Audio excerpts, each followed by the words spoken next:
ఏమిటి ఈ free, free, free? ఇప్పుడు రాజకీయాల్లో ఇది చాలా ఈజీ అయిపోయింది. ఏదో పాటలో చెప్పినట్టు మామయ్య వచ్చాడు ఇవ్వు, బాబాయ్ వచ్చాడు ఇవ్వు, మనోడొచ్చాడు ఇవ్వు. 'పుష్ప' మూవీ సాంగ్ లాగా ఉంది కదా! ఇదొక ట్రెండ్ అయిపోయింది. మనం ఎటువైపు వెళ్తున్నాం? ఇది నేను అడుగుతున్న ప్రశ్న కాదు. సాక్షాత్ దేశ అత్యున్నత న్యాయస్థానం సుప్రీంకోర్టు అన్ని పొలిటికల్ పార్టీస్‌ని చూసి అడుగుతున్న ఒక సూటి ప్రశ్న. ఉచితం అని వినటానికి చాలా బాగుంది కదా!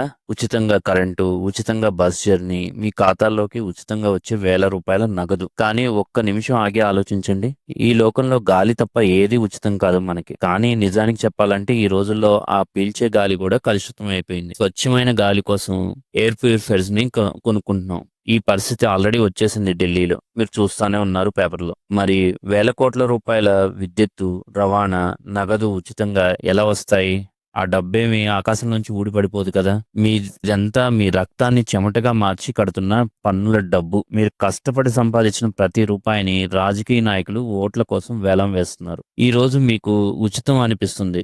రేపు మీ బిడ్డల భవిష్యత్తు పైన వేసిన ఇది ఒక పెద్ద పెనుభారం. గవర్నమెంట్ దగ్గర సంక్షేమ పథకాల కోసం డబ్బుంది. ప్రకటనల కోసం కూడా డబ్బుంది. మేము అది చేస్తాం, ఇది చేస్తాం అని. కానీ 30 ఏళ్ల పాటు ప్రభుత్వానికి వెన్నుముక్కలాగా పనిచేసిన ఒక గవర్నమెంట్ ఉద్యోగికి పెన్షన్ ఇవ్వడానికి మాత్రం డబ్బు లేదు. తెలంగాణ రాష్ట్రంలో నేడు 9,000 కోట్ల రూపాయల రిటైర్మెంట్ బెనిఫిట్లు పెండింగ్ లో ఉన్నాయి. రిటైర్మెంట్ చేసిన రోజే సన్మానం చేసి ఆ రోజే రావాల్సిన ప్రయోజనాలన్నీ చేతిలో పెట్టి సగౌరవంగా పంపాలన్న మాజీ ముఖ్యమంత్రి మాటలు నేడు గుర్తుకు వస్తున్నాయి. కానీ ఆ మాట 3 నాళ్ల ముచ్చటగానే మిగిలిపోయింది. ఒక్కసారి ఊహించండి, 60 ఏళ్ల వయసులో ఆరోగ్యం సహకరించిన వేళ తన కూతురి కోసమో, కొడుకు కోసమో, చదువు కోసమో ఆసరాగా ఉంటుందని ఆశపడి ఆ గ్రాట్యుటీ, పిఎఫ్ డబ్బుల కోసం ఆ వృద్ధులు నేడు సెక్రటేరియట్ చుట్టూ, కోర్టుల చుట్టూ తిరుగుతున్నారు. వారానికి 60 నుండి 70 మంది రిటైర్డ్ ఉద్యోగులు ఫైనాన్స్ సెక్రటరీపై కోర్టు దిక్కన్న కేసులు వేస్తున్నారు. పరిస్థితి ఎంత దయనీయంగా ఉందంటే మీరే అర్థం చేసుకోవాలి. జీవిత చివరంచుల్లో ఉండి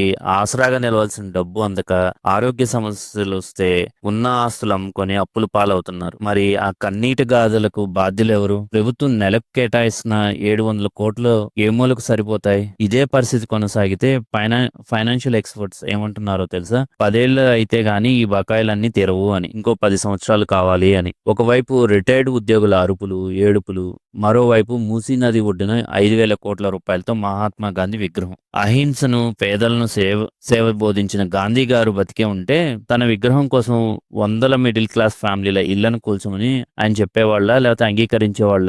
మూసీ రివర్ ఫ్రంట్ అభివృద్ధి పేరుతో మధు పార్క్ రిచ్ వంటి అపార్ట్మెంట్ లో నివసిస్తున్న సామాన్యుల జీవిత కాల సంపాదనను మట్టిపాలు చేస్తున్నారు. బ్యాంకు లోన్లు కడుతూ రెక్కలు ముక్కలు చేసుకొని కట్టుకున్న ఇల్లు కూలిపోతా ఉంటే ఆ కుటుంబాల ఏడుపు ప్రభుత్వానికి వినిపించడం లేదా? గవర్నమెంట్ ఆర్థిక ఇబ్బందులను సాకుగా చూపి రైతు బంధు లాంటి పథకాలను నిలిపేసింది. కానీ విగ్రహాల కోసం 5,000 కోట్ల రూపాయలు మాత్రం సిద్ధంగా ఉన్నాయా మరి? ఇది ఏ రకమైన ప్రాధాన్యత?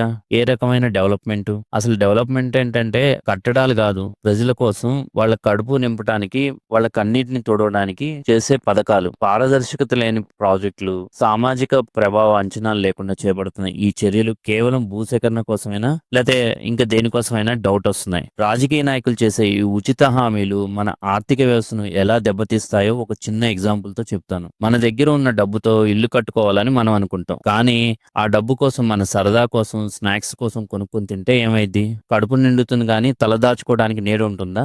ఎకనామిక్స్ లో దీన్నే క్యాపిటల్ ఎక్స్పెండిచర్ అంటారు. రోడ్లు, ఆసుపత్రులు, విద్యా సంస్థలు నిర్మిస్తే అది ఆస్తి. కానీ ఓట్ల కోసం ఉచితంగా డబ్బులు పంచడం వల్ల ఎటువంటి ఆస్తి జనరేట్ అవ్వదని మనకి ప్రభుత్వాలకు ఎప్పుడు అర్థమవుతుంది? లాస్ట్ ఇయర్ భారతదేశంలో ఉచితాల పథకాల కోసం స్పెండ్ చేసిన మొత్తం ఎంతో తెలుసా?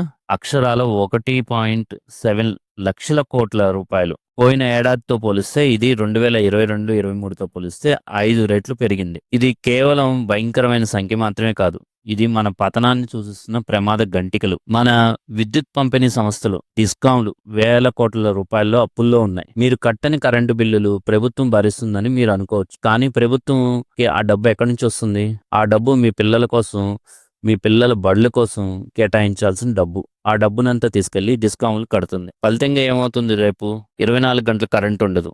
8 గంటల కరెంటు మాత్రమే ఉంటుంది. చీకట్లో మగ్గాల్సొచ్చిద్ది. ఎందుకంటే మౌలిక సదుపాయాలపై పెట్టాల్సిన డబ్బు వేరే వాటికి మళ్లించారు కాబట్టి. ప్రభుత్వం దగ్గర చిల్లి గవ్వ కూడా మిగలదు. మరో ఇంపార్టెంట్ విషయం ఏమిటంటే ఇన్ఫ్లేషన్ అంటే ద్రవ్యోల్బణం. ప్రభుత్వం అప్పు చేసి ఉచిత పథకాలు ఇస్తుంటే మార్కెట్లో రూపాయి విలువ పడిపోతుంది. ఇది ఇంటర్నేషనల్ గా మన రూపాయిని కూడా వీక్ గా చేస్తుంది. మీకు ఈ రోజు ఉచితంగా వచ్చిన 2,000 రూపాయల గురించి మీరు ఆలోచిస్తున్నారు. రేపు మీరు కొనే పప్పు, ఉప్పు ధరలను పెంచేస్తాయి కూడా ఇవి. ఆ 2,000 రూపాయలతో గతంలో కొన్న మీ వస్తువులు ఇప్పుడు కొనలేరు. మీరే ఆలోచించండి, 2,000 రూపాయలతో మీరు ఏం కొంటున్నారు? ఒకప్పుడు వచ్చినవి ఇప్పుడు వస్తున్నాయా? అంటే ఒక చేత్తో మనకి ఉచితంగా అని ఆశ చూపి మరో చేత్తో ధరల పెరుగుదల రూపంలో మీ జేబు నుండి డబ్బును దోచేస్తున్నారు. మరి ఇలాంటి వాటికి సొల్యూషన్స్ ఏంటిది? మనం మౌనంగా ఉండకపోవడమే దీనికి సొల్యూషన్. అవును, మనం మౌనంగా ఉండకూడదు. లేకపోతే ఇలాంటి సంస్కృతి మనల్నే మింగేస్తుంది లాస్ట్ కి.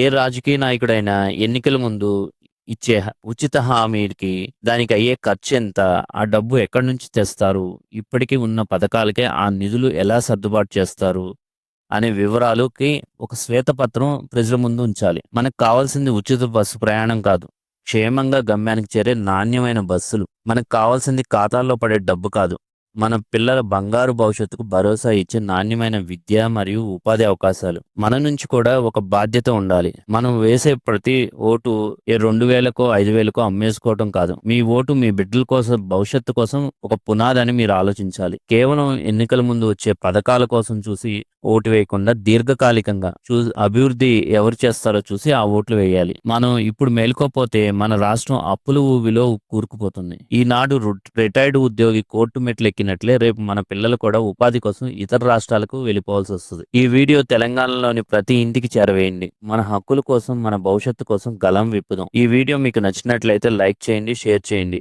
5,000 కోట్ల రూపాయల విగ్రహం కావాలా లేదా ఉద్యోగుల పెన్షన్లు కావాలా? మీ అభిప్రాయాన్ని కామెంట్ల రూపంలో తెలియజేయండి. ఇలాంటి మరిన్ని వాస్తవాల కోసం మా ఛానల్ సబ్స్క్రైబ్ చేసుకోండి. జై హింద్, జై భారత్.